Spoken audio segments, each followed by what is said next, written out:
Bom dia, pessoal, já sem enrolação, a segunda parte do vídeo. Então, a gente agora viu como os hipócritas faziam, né? Então, orar o Pai Nosso que Jesus ensinou não nos faria hipócritas também.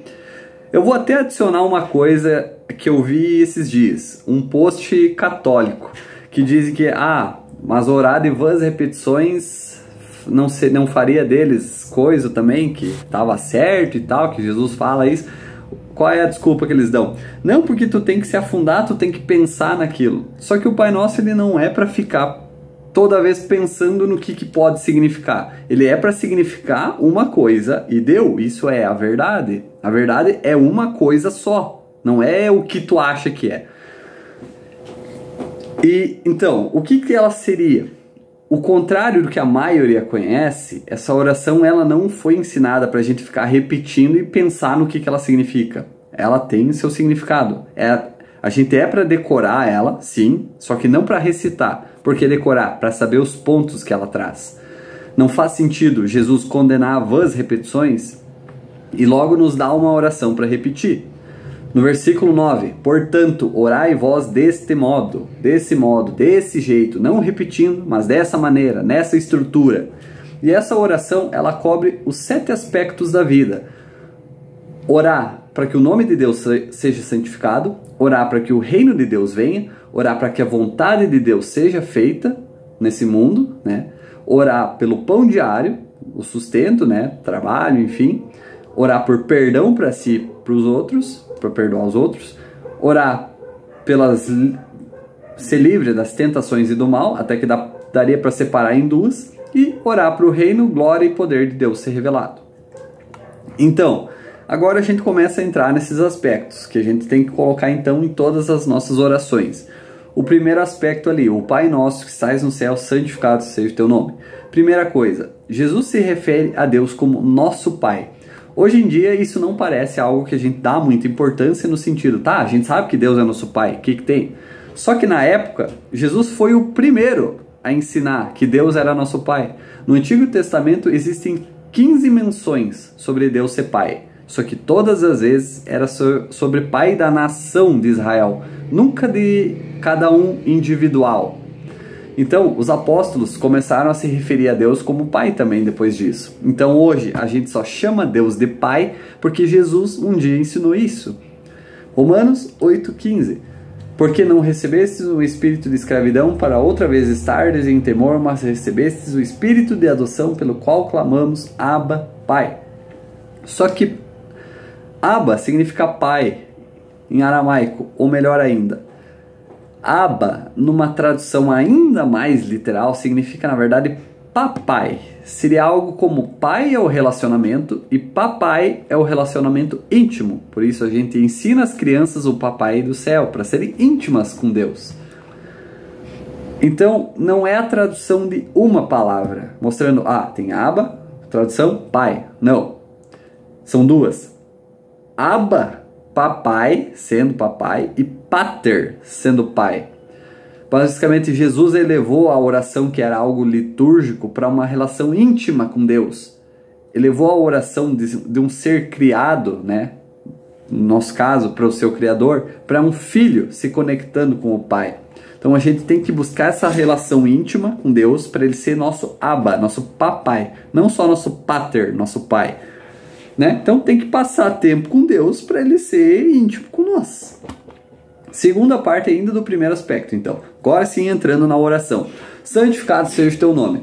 Primeira coisa, a gente tem que entender que na cultura hebraica eles não escolhiam o nome dos filhos que nem nós. Esse nome é feio, esse é bonito. Eles escolhiam um nome baseado no significado, na personalidade, numa qualidade. Exemplos. Esse bebê nasceu peludo? Vamos chamá-lo de Esaú, que significa peludo. É engraçado.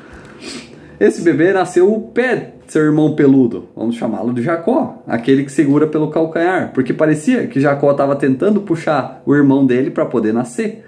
Para obter a vantagem de ser o primogênito. E aí Jacó acabou se tornando alguém que manipulava as situações para conseguir vantagem. E depois, ali de um tempo, Jacó lutou com Jesus. Lutou com o homem, viu a face de Deus. A gente não vê a face do pai, mas vê a do filho, então era Jesus. Jacó lutou com Jesus. Jesus podia ter tranquilamente surrado ele, mas ficou ali brigando com ele a noite inteira e no final Jesus desloca o quadril de Jacó. Só que Jacó não soltava ali a perna de Jesus até que ele o abençoasse. Por quê? Jesus fica brigando com ele para ensinar que muitas vezes a gente também fica brigando com Deus, para que a nossa vontade seja feita, porque a gente não quer a vontade de Deus feita. E aí a gente se recusa a deixar certas coisas irem, coisas que estão nos machucando, né? O quadril deslocado. E aí a gente se recusa a deixar aquilo aí, soltar a perna de Jesus, né? E até finalmente soltar aquilo e receber a bênção de Deus. E nesse momento Jesus muda o nome de Jacó para Israel, porque Jacó parou de ser governado pelos seus próprios desejos e passou a ser Israel, que significa governado por Deus. Jesus, Yeshua, o Senhor é a salvação, Deus é a salvação. Então, saber o nome de Deus significa saber algo sobre a personalidade de Deus, uma de suas qualidades.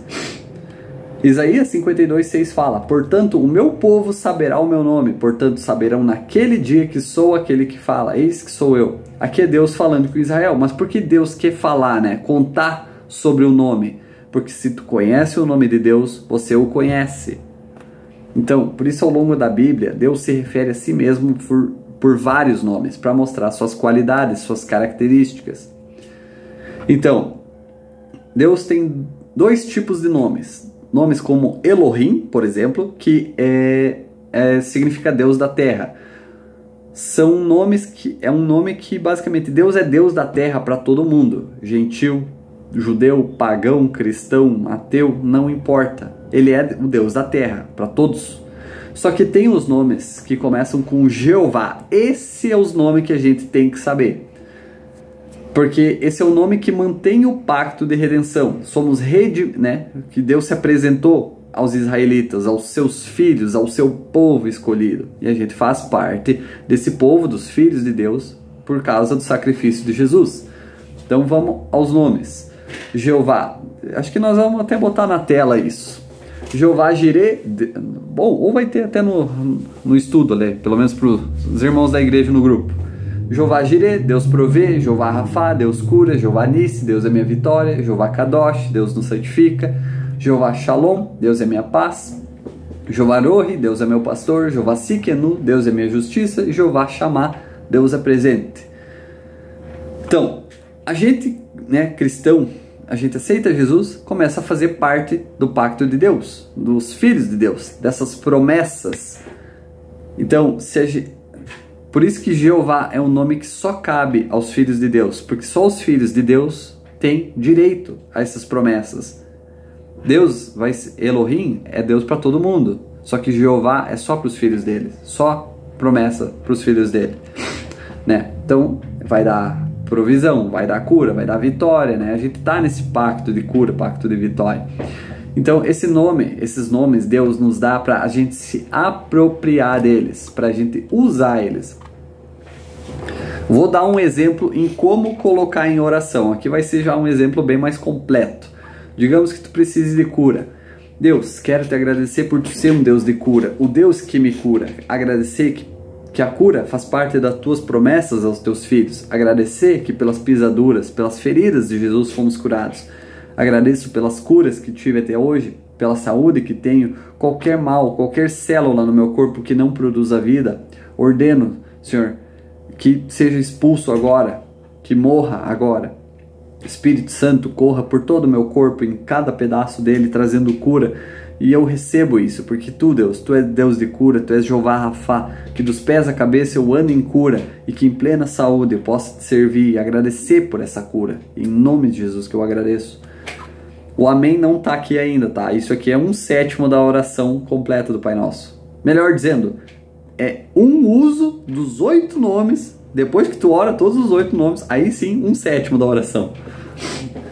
Então acaba se tornando bem grandinho.